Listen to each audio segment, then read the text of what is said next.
un buen día, apareció pues en la Catedral de Barcelona y en las puertas de muchas iglesias un edicto en que se abría la causa de beatificación de Montserrat Grases, aquella amiga mía pues con la que había compartido tantos momentos, ¿no? Y esto me causó una profunda impresión. Yo en aquel momento caí en la cuenta de que la santidad realmente es algo atractivo, algo accesible.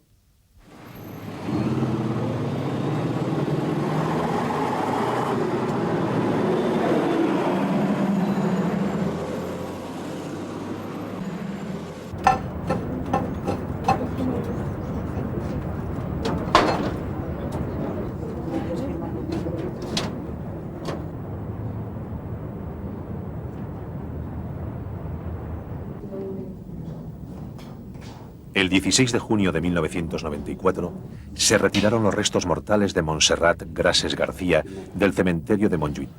Su destino era la cripta del oratorio del Colegio Mayor Bonaigua.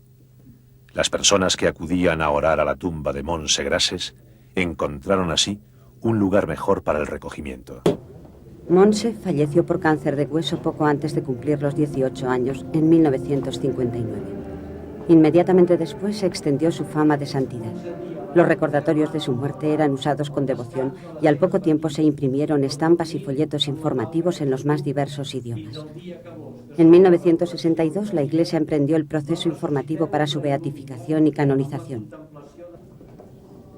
Cada vez son más las personas, especialmente gente joven, que acude a su intercesión. Montse Grases es la primera mujer del Opus Dei Camino de los Altares.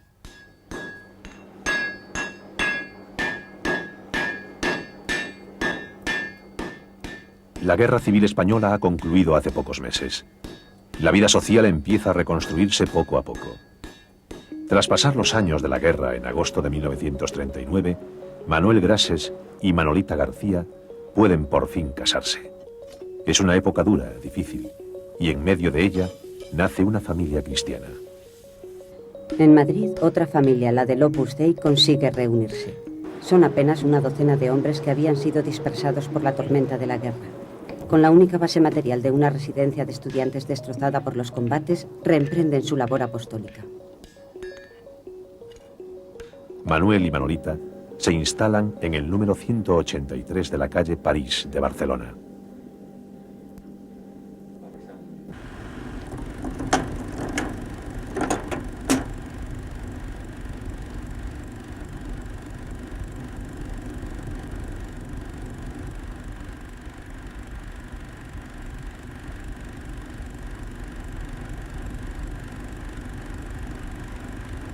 Gracias a la afición del señor Grases a la fotografía y el cine, se conservan valiosos documentos gráficos en los que aparece su hija Montse.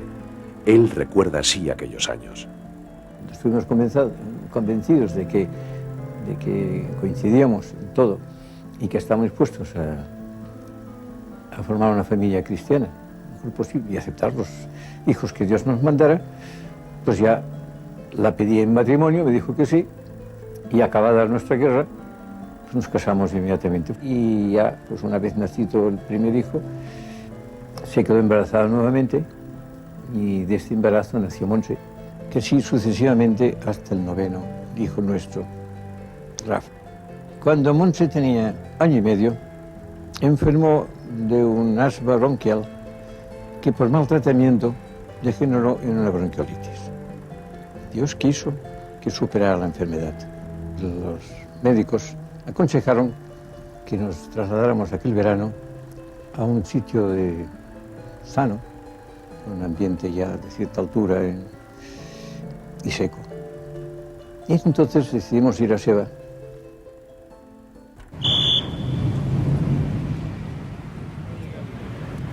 Montserrat Grases García nació en Barcelona el 10 de julio de 1941. Era la segunda de 9 hermanos. El hogar de los Grases era un hogar cristiano, en el que los padres irradiaban a su alrededor de manera natural la fe que practicaban. Desde muy pequeña, Montse aprendió a rezar antes de acostarse esta sencilla oración: Dios mío, haznos buenos, a Enrique y a mí. La oración fue incrementándose según crecía la familia. Dios mío, haznos buenos a Enrique, a Jorge, a Ignacio, a Pilar, a Crucina, a María José, a Rosario, a Rafa y a mí.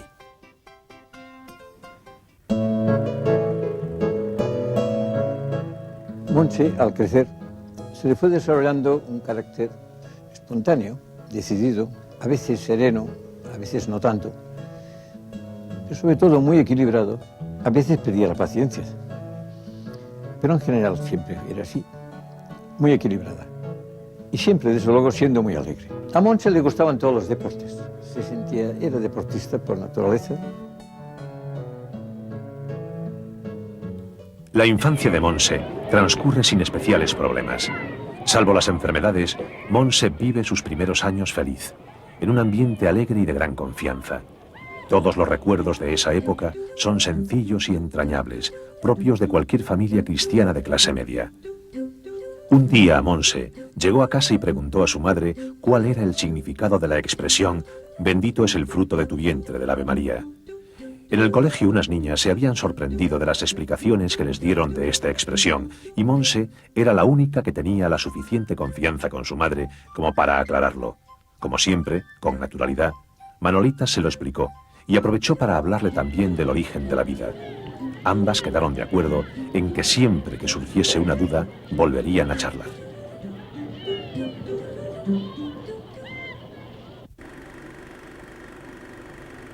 Nuestra educación con ella fue exactamente igual que hicimos con los demás, procurando cumplir lo mejor posible como padres. Claro, yo no hice nada para que Montse fuera santa, pero sí que notamos en ella pues, una mejora en sus cualidades, poco a poco influida seguramente pues, por su carácter y por la formación que después iba recibiendo en el centro de Opus Dei donde iba, porque los santos no nacen ya santos, sino que se van formando poco a poco a base de esas luchas interiores a lo largo del tiempo. Son ellos que desean serlo y pueden llegar a ello. Los Grases son ya una familia numerosa, con todo lo que ello significa. El orden de la casa será siempre muy importante. No existirá mi habitación, sino nuestra habitación. Y los hermanos mayores Enrique y Montse madurarán antes, al tener que ayudar especialmente a sus padres en el cuidado de la casa y de los hermanos más pequeños. En esa misma época, el Opus Dei ya había comenzado su labor apostólica en Barcelona. Además, desde 1948, podían pertenecer a él personas casadas dispuestas a santificar la vida familiar.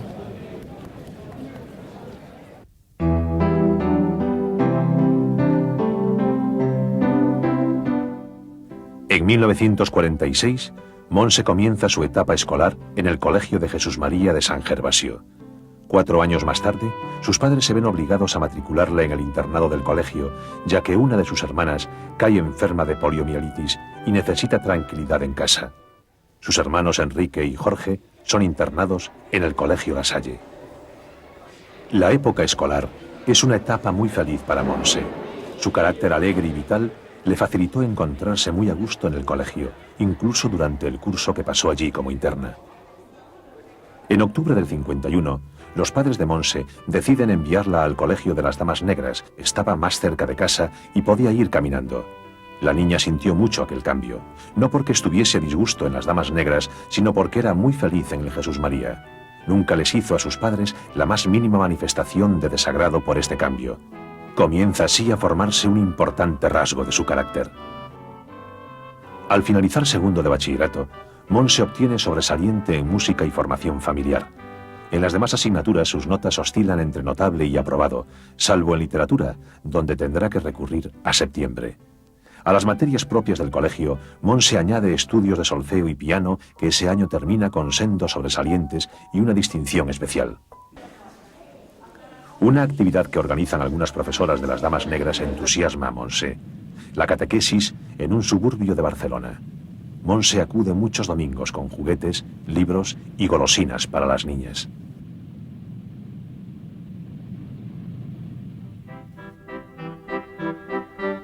La vida en el hogar de los Grases transcurre como en la de cualquier otra familia de la época. El día comienza con el ajetreo matutino para ir al colegio o a la oficina. Después, Manolita aprovecha la tranquilidad de la casa para realizar las tareas domésticas sin descuidar la misa diaria. Tras el jolgorio familiar de la hora de comer, vuelve el silencio. A las 5:30 se acaba la paz.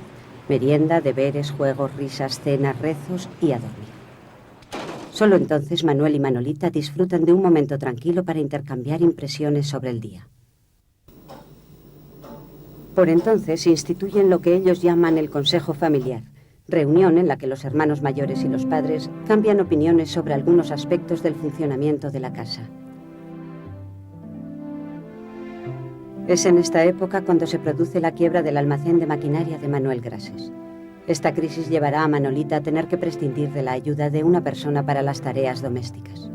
También se verán obligados a vender el coche. Fueron unos años marcados por la austeridad, pero que enseñaron a los niños a valorar las cosas en su medida.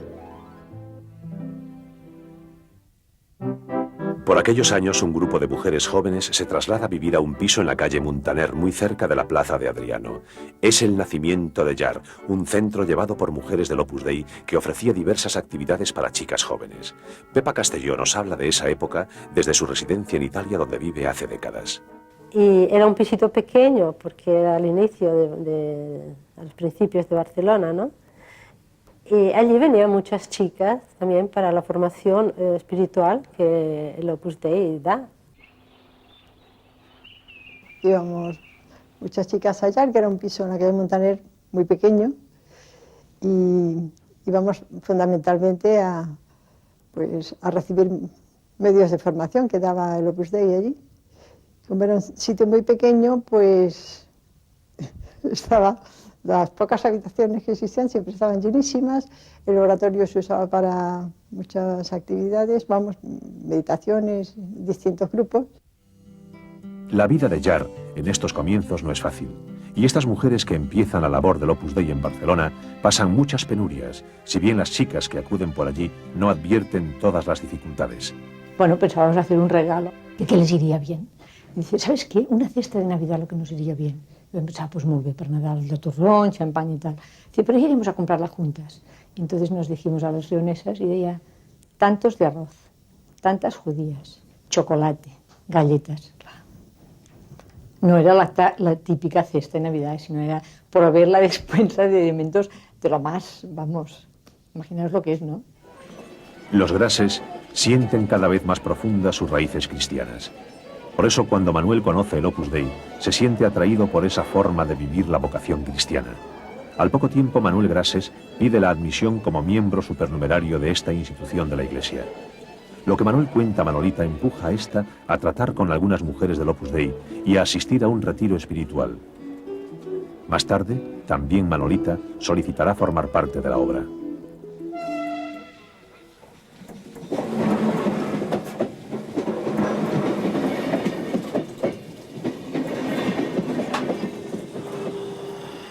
Los veraneos de la familia Grases se centran en Seva, un pueblo al sur de la Sierra del Montseny, donde alquilan un caserón llamado Villa Josefa. Los hijos de los veraneantes se reúnen en grandes pandillas. Las amistades que se establecían eran fuertes y se mantenían de año en año. Montse es una más en la pandilla de Seva. Una persona natural y normal, ¿no? Corriente, como otra de las personas del ¿cómo se llama?, del grupo, como otra de las chicas y los chicos del grupo, ¿no? No se diferenciaba, vamos, algo que llamase la atención. Montse era una chica muy guapa, una chica atractiva, simpática. Los largos veranos en Seva son para Montse tiempo para practicar deporte, realizar excursiones por los montes cercanos, participar en juegos y vivir otras pequeñas aventuras de infancia y adolescencia. Luego también nos gustaba mucho subir al campanario de Seva, que era toda una aventura. Todos los días la pandilla se reúne en la iglesia para escuchar la misa de 8 de la mañana. Después, en lo que humorísticamente llaman la sobremisa, planifican lo que van a hacer a lo largo del día. Algunas veces, como el día de la fiesta mayor de Seva, la diversión pasa por las sardanas que tanto gusta de bailar Montse. Pero quizá uno de los mayores atractivos de Seva lo constituye la gran compañía titular de teatro de Seva, formada por los hijos de los veraneantes y que representaba obras a beneficio de la parroquia. A comienzos del curso 54-55, Manolita decide llevar a su hija Montse a Llar. Montse tiene 13 años y es la primera vez que va por allí. Aquel día lo pasó muy bien y cuando su madre se marcha, Montse se queda ayudando a colgar unos cuadros. Así empezó a venir Montse, ¿no? Cuando se marchó, pero ese día, después me llamó su madre, porque era muy contenta, porque era vuelto de Llar muy contenta, ¿no? Y me llamó diciéndome, dándome esta noticia, ¿no? Que Montse estaba muy contenta de la casa. A partir de entonces, Montse continuó yendo por Llar sobre todo los sábados. Allí oye hablar de santificar el estudio, de amor a la Virgen, de oración y apostolado, de virtudes humanas. Así su corazón se va llenando de ideales nobles y altos y de amor a los demás. También conoce a muchas chicas de su edad con las que coincide en gustos y aficiones. Yo creo que es fundamentalmente que las dos conectamos muy bien con el tema deporte. A ella le gustaba mucho el baloncesto, yo hacía otro deporte que siempre me tomaba el pelo diciendo que el balonmano no era femenino, pero sí que a raíz de esto pues teníamos nuestra amistad, a raíz de esto pues me parecía una persona muy dinámica, muy alegre, con un genio muy vivo, que a mí eso personalmente me atraía y teníamos muchos ratos de conversación, me lo hacía pasar muy bien, francamente bien, y yo creo que a ella también.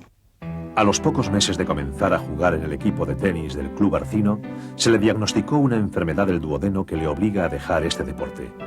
Una vez más, sus deseos se veían incumplidos y una vez más, ni una palabra de queja.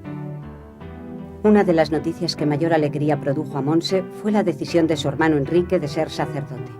Su mejor amiga, Ana María Suriol, ya fallecida, recuerda cómo Montse hablaba de su hermano con cariño y admiración, y cómo al comunicarle a ella la noticia le dio un abrazo y se le saltaron las lágrimas de alegría.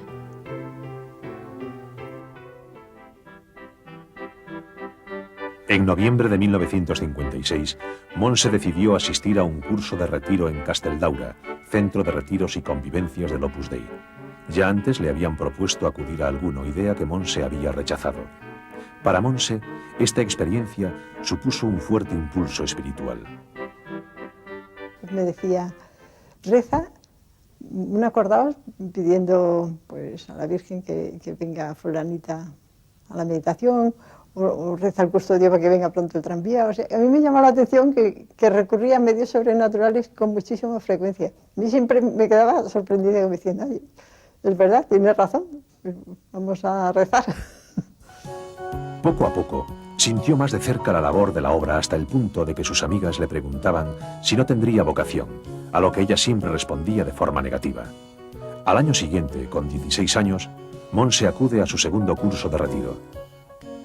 Al llegar a Casteldaura, ella y Ana María Suriol, entre risas, se dedican a saltar encima de las camas en busca de la más blanda. El resultado fue una cama rota. Sin embargo, durante estos días de oración, Montse intuye que tal vez Dios quiera algo más de ella. Montse ya no era una niña que reaccionara de modo irreflexivo ante los problemas que se encontraba. Era una persona que empezaba a ver en los demás almas a las que comprender. Ella estaba ante una postura de reacción contraria. No tenía ninguna simpatía ni quería saber nada con el Opus Dei. ¿Por qué? Porque mi hermana era del Opus Dei, mi padre también del Opus Dei, y yo ya tenía suficiente. Entonces encontré, cuando llegó Montse, una más a la que yo me podía meter, pues con una comunicación ofensiva por mi parte. Y encontré a cambio, como respuesta, a una persona que me sabía sonreír, que aceptaba mi comunicación, que la comprendía y que me daba la vuelta, dando siempre una salida elegante, una salida en la cual había una afectividad, simpatía.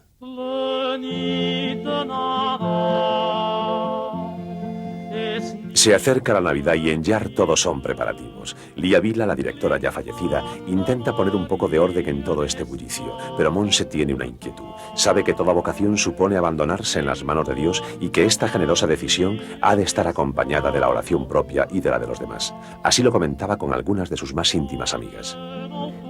Montse decidió dedicar su vida a Dios en el Opus Dei. Era el día de Navidad de 1957 cuando escribía una carta a Monseñor Escrivá de Balaguer solicitando su admisión como numeraria del Opus Dei. El día anterior había estado hablando con Pepa Castelló mientras le acompañaba a comprar figuras para el Belén.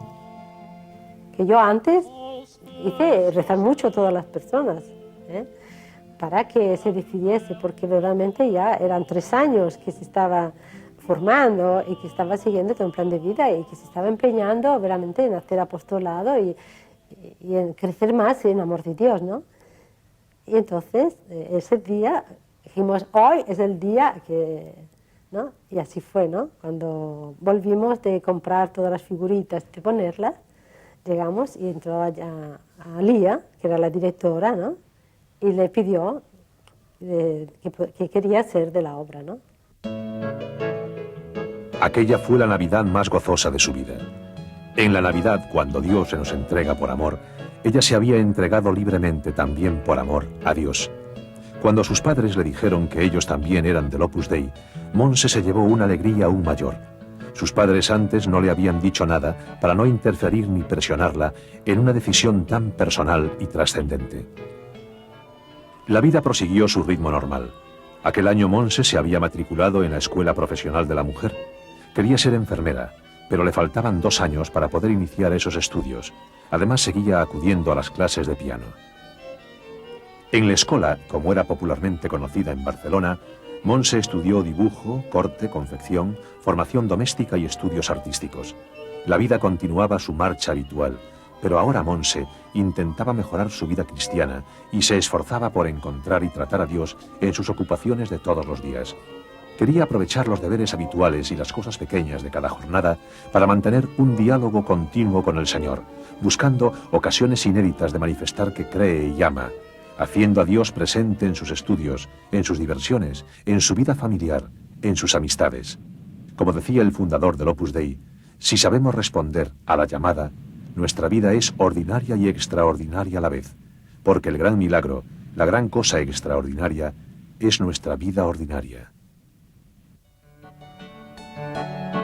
Toda esta primera época de su vocación puede resumirse en una sola palabra: felicidad. Felicidad plena en su entrega recién estrenada e intensamente vivida. Con 16 años la vida para Montse está llena de ilusión y de proyectos. Existe la posibilidad de ir a París a colaborar con la naciente labor del Opus Dei en Francia.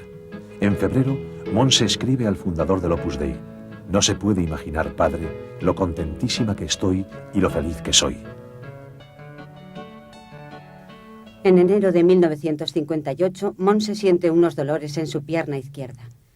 Pero no les da más importancia y los atribuye a algún golpe en una excursión a la nieve. Estas molestias irán en aumento hasta el punto de que sus padres deciden llevarla al médico. Empiezan aquí una serie de visitas a médicos, probando distintos tratamientos para intentar determinar el motivo de los dolores.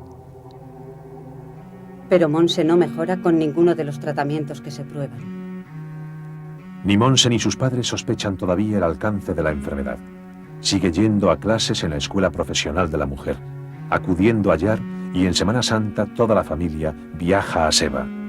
Montse hace esfuerzos por seguir su vida normal, aunque cada vez camina con mayor dificultad. En esta romería ella tenía que ir con todas, pero como tenía la pierna ya bastante complicada, entonces Lía le dijo que subiera al coche conmigo. Pero no le gustó nada la idea de subir en el coche.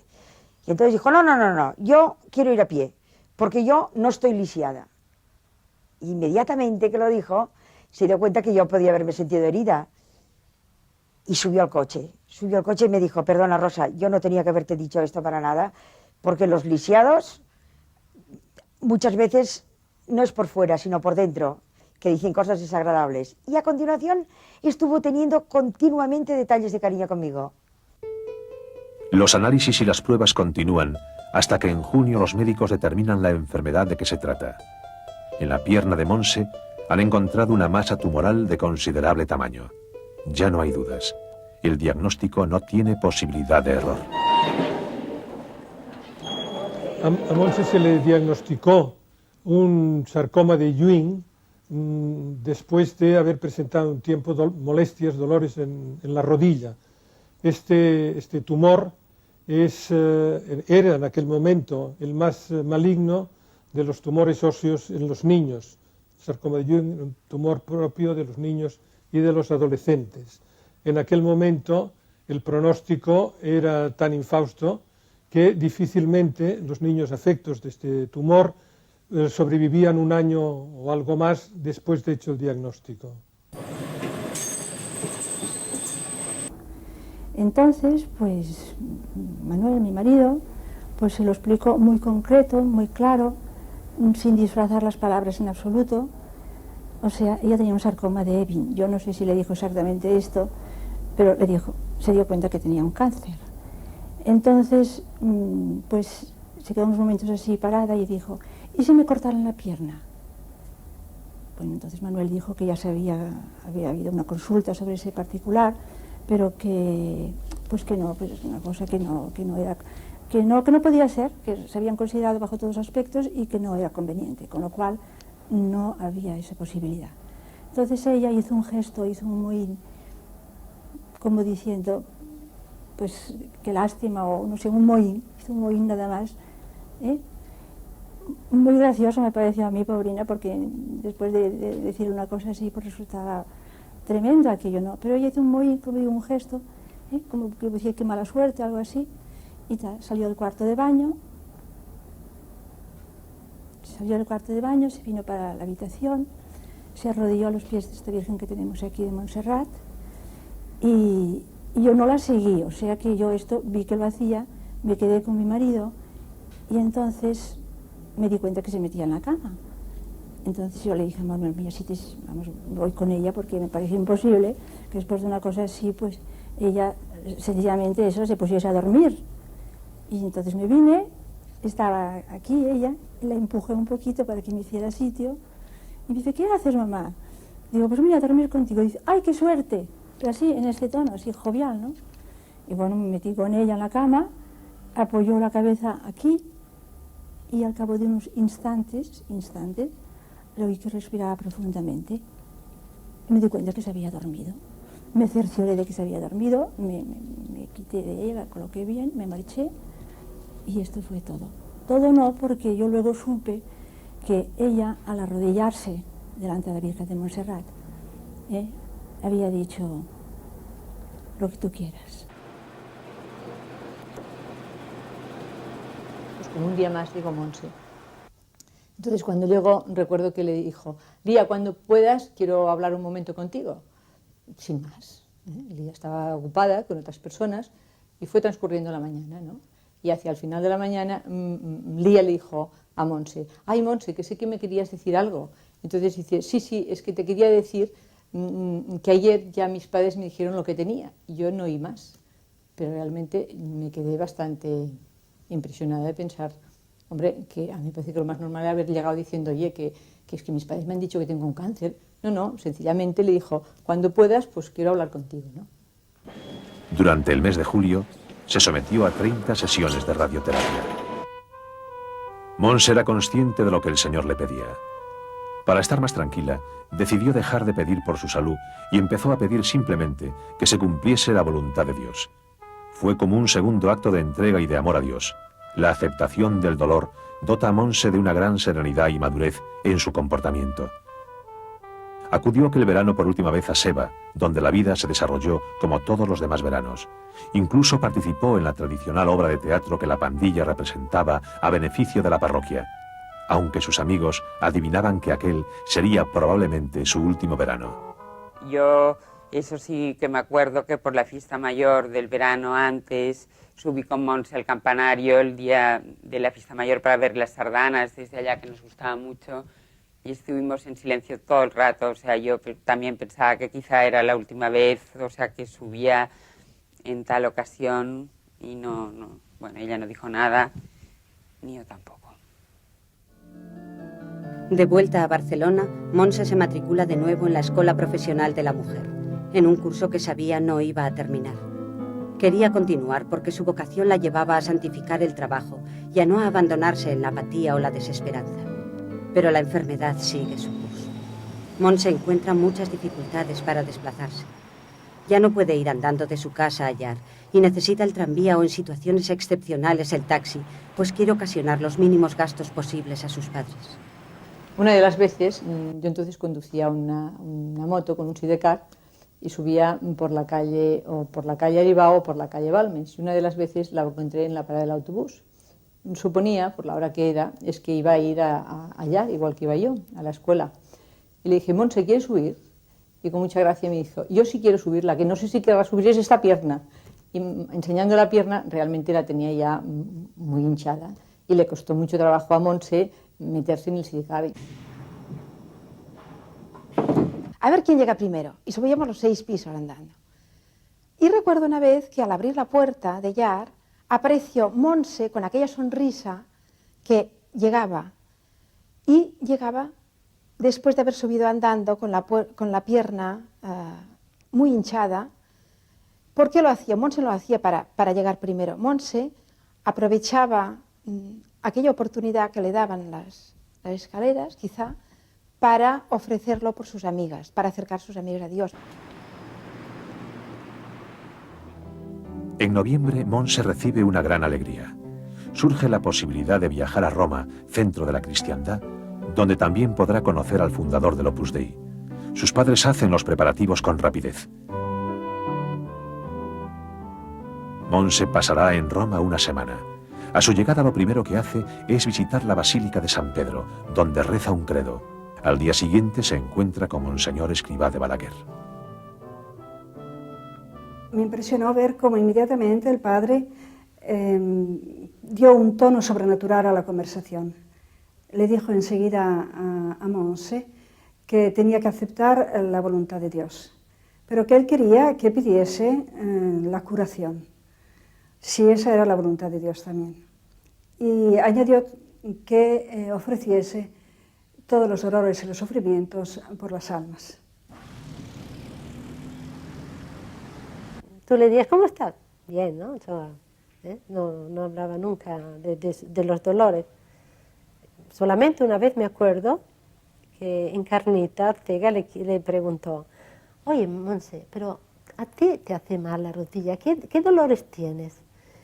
Y ella le dijo, es como si un perro me estuviese todo el tiempo mordiendo. Siempre. En Roma, Monse saborea la vida familiar de la obra. Allí se encuentra con otras muchas numerarias de distintos países en las que percibe su misma vocación. A la vuelta, se preocupa de traer todos los pequeños detalles y recuerdos que le habían pedido su familia y amistades, desde una estampa de una virgen hasta unas chapas para la colección de su hermano pequeño.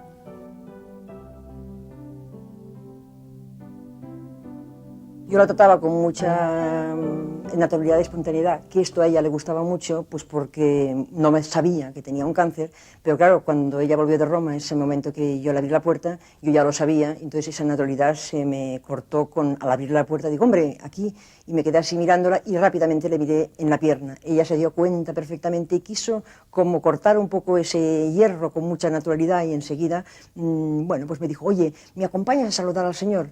Entonces yo inmediatamente le dije, bueno, aquí no hay ningún señor. Digo, aquí estamos solamente Lía, que está ocupada con una persona, y tú y yo. Y entonces fue muy bonito porque ella, pues el trozo que hay de castillo cortito, me cogió, se puso a reír, me cogió se apoyó conmigo, noté que iba mucho más lento y me estuvo explicando ese detalle, simplemente ese detalle de quién era el Señor. Me dijo, sí que hay un Señor, te voy a explicar, aquí hay un oratorio y en ese oratorio está el Santísimo, está pues Jesucristo, y aquí esto es que le llamamos el Señor, y aquí es el Señor de la casa, y es el primero que yo quiero aquí venir a saludar, ¿no? En diciembre, Monse ya casi no puede moverse. Sus salidas a la calle son cada vez más esporádicas. Los dolores son muy intensos, pero rechaza los calmantes aunque siente horror ante el sufrimiento. Los calmantes la dejan muy disminuida en sus capacidades y ella quiere estar consciente para poder hablar de Dios a sus amigas. La enfermedad progresa. Permanece en la cama todo el tiempo, en una habitación que le preparan sus padres, donde está permanentemente acompañada por otras chicas. Para las largas curas que le tienen que realizar, son necesarias 4 personas. La pierna de Monse se hincha hasta adquirir el diámetro de su propio cuerpo. Los ataques de dolor son cada vez más frecuentes e intensos. Un nuevo tratamiento que se ensaya con gran esperanza después de muchas gestiones del señor Grases es un fracaso. Le provoca vómitos y un tremendo malestar que dura de 6 a 8 horas después de cada pastilla.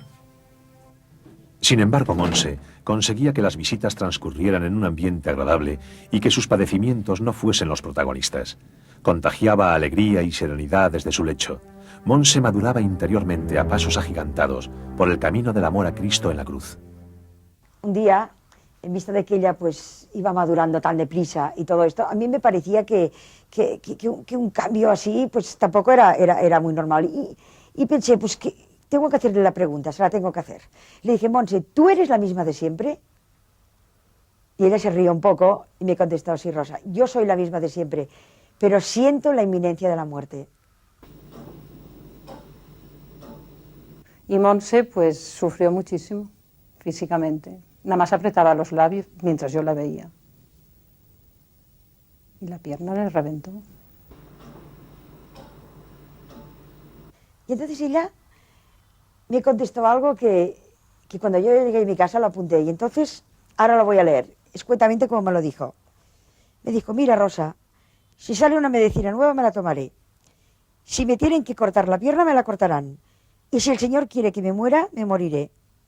Yo lucho porque quiero vivir, porque soy del Opus Dei, porque quiero servir al Señor, porque quiero evitarle este sufrimiento a mis padres. Quiero y amo la vida, pero si Dios quiere que me muera, me moriré, porque también puedo ayudar desde el cielo. Y nunca más hablamos de esto, jamás. Su hermano Enrique, 30 años más tarde, dejó por escrito sus impresiones de aquellos meses de sufrimiento de su hermana. Trasladó su espíritu deportivo a este torneo final. El dolor la retó, pero ella venció la partida. A ella le apasionaba el tenis y aquello fue como un partido de tenis frente al dolor. Este partido es siempre difícil porque no hay términos medios. O el dolor te vence o tú le vences a él. Unas personas se dejan ganar por el dolor y el dolor las destruye, las conduce al odio y a la desesperación, a la rebeldía a veces, e incluso acaban separándose de Dios. Montse tuvo la valentía de mirar al dolor frente a frente, cara a cara y a los ojos. Tú eres el dolor, pensó, pero yo te voy a poder. No podré levantarme de esta cama, pero desde aquí voy a luchar todo lo que pueda. Me voy a servir de ti para ganar. Este dolor me va a servir para amar. Va a ser mi nueva forma de amar. Y convirtió su enfermedad en un instrumento de corredención. Supo dar todo el amor que llevaba dentro, jugando siempre de pareja con el dolor de Jesús en la cruz, siguiéndole todas las jugadas. Ante el progresivo agravamiento de su enfermedad, Montse quiso hacer, el 5 de febrero, su incorporación definitiva al Opus Dei. Fue un día rebosante de alegría. Lo que primero que se nos ocurrió fue, como se acostumbra hacer en los actos alegres y más significados en nuestra vida, pues celebrarlo con un brindis, y con un brindis de champán.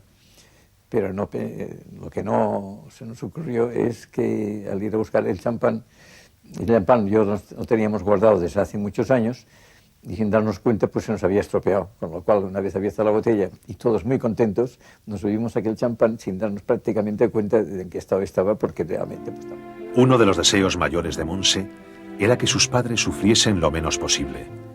Nunca descuidó su aspecto exterior y procuró no mostrar ante ellos nunca ningún rictus de dolor. Montse notaba cómo se le agotaba la vida y veía cómo su padre luchaba y rezaba por hacer fracasar todos los pronósticos médicos. Un día que me iba al trabajo, Montse me preguntó, papá, ¿me dejas marchar? Entonces yo no entendí, me extrañó esta pregunta y dije, Montse, ¿pero dónde vas a ir si no puedes marcharte? Y entonces ella, que conocía nuestros deseos de que se curara, y que si podía ser, pues que no nos dejara, y entonces ella me contestó, papá, por Dios, ¿no comprendes que lo que quiero es marcharme al cielo? La Eucaristía, la confesión, el sacramento de la alegría y su vida de piedad son las claves fundamentales para entender la raíz última de la sonrisa de Montse. El 8 de marzo de 1959 recibe la unción de los enfermos. que ella quería saber cómo se iba a morir. Digo, pues de repente, pues te encontrarás en el cielo. Pero sin más, sin que haya más cosas. Y me dice, ¡ay, qué fácil! Mamá, qué fácil. Monse hizo todas las noches un breve examen de conciencia. Hasta 9 días antes anotó en una libreta sus pequeños esfuerzos por tratar a Dios. Oración tarde y medio dormida, pero he luchado. Comunión, bien. Examen particular bastante mejor. Momentos de desánimo, luego alegría. El día 15 hace su última anotación. Falta de paz y desasosiego, como sola. Hasta Cristo en el huerto de los olivos tuvo miedo al dolor y a la muerte. Monse confió a Lía muchos de sus negros temores, a la muerte, al ataúd, a no ir al cielo. Y la mención a Jesús en Gesemaní la ayudó a ganar en su lucha interior. En estos últimos días, con naturalidad, muchos amigos acudían a despedirse. Yo le pregunto en un momento, ¿y tú cómo estás? Qué tontería preguntar esto. Y ella me dice, bueno, pues yo, si no fuera por lo de la pierna, lo demás, muy bien. Nuestra despedida fue despedida de amigos, de montañeros. Adeu-siau, adiós, hasta la próxima. Adiós, Jorge, adiós, Monse. Y fue cuando yo me despedí, bajando por las escaleras de la calle París, que me quedé preguntándome cómo es posible que esta criatura, con el daño que tiene, con el mal que tiene, esté todavía pensando en mis cosas antes que hablarme de sus cosas.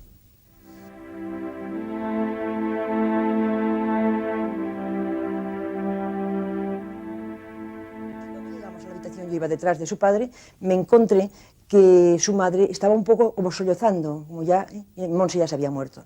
Entonces su padre inmediatamente, con una serenidad que a mí me dejó impactada, le cogió a su madre y le dijo, ¿no te acuerdas que Monse, que es lo que había dicho Monse, no quería que estuviéramos tristes, ¿no?, cuando se muriera, solamente quería que le dijéramos jaculatorias? Inmediatamente su padre se puso a decir esa jaculatoria de Jesús, José y María, os doy el corazón y el alma mía, Jesús, José y María, asistidme en la última agonía.